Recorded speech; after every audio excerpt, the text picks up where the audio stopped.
Thor: Love and Thunder was written and directed by Taika Waititi. It's the fourth solo Thor film and the second one that Taika Waititi has helmed. And the absolute best part about Thor: Love and Thunder is Christian Bale's performance.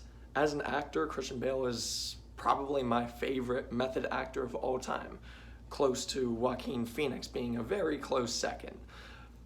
And then I will also say that going into this film, I didn't like the aspect of focusing more on Jane becoming the next Thor and everything.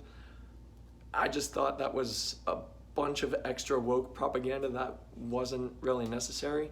I understand that there is a she-Thor in the comics, but I just thought that putting it into this film would have been too forced of a feeling for the tone and the pacing. With that being said, Natalie Portman's performance is pretty commendable, and she actually has a story for why she's in this film, whereas all the other MCU films set aside the new Doctor Strange, where there's a woman in the film because girl, and that's the only reason why.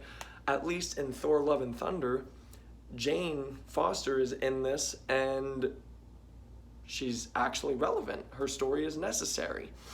I enjoyed Christian Bale's Gore the God Butcher's story, as well as Jane's story overall.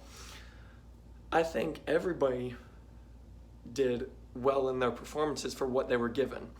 Outside of those two really good, strong things for this film, Thor: Love and Thunder is a garbage film.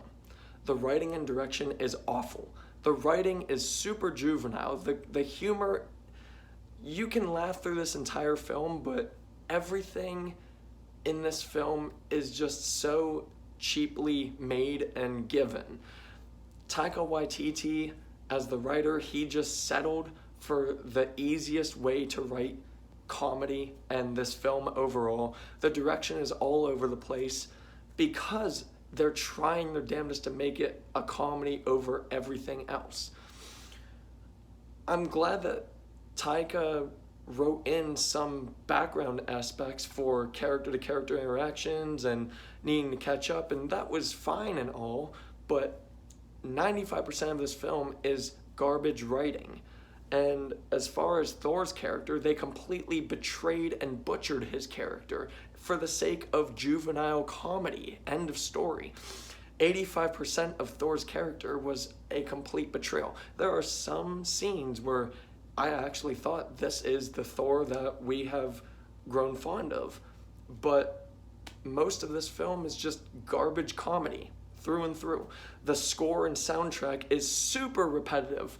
Taika Waititi must have just recently discovered Guns N' Roses, because I don't remember that many songs in any other film of his.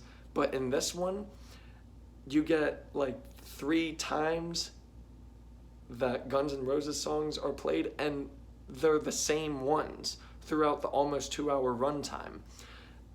The score is super repetitive, and honestly, this isn't a nightmare of a film to sit and watch through like Lightyear was. At least going in, I thought this would be ultra woke, but it really wasn't all that woke at all. There were a couple segments in the writing I thought were a little on that side, but most of all, this isn't really that woke of a film. But Thor: Love and Thunder is still a pretty garbage film overall. So for me, Thor: Love and Thunder is a 4 out of 10. Thank you.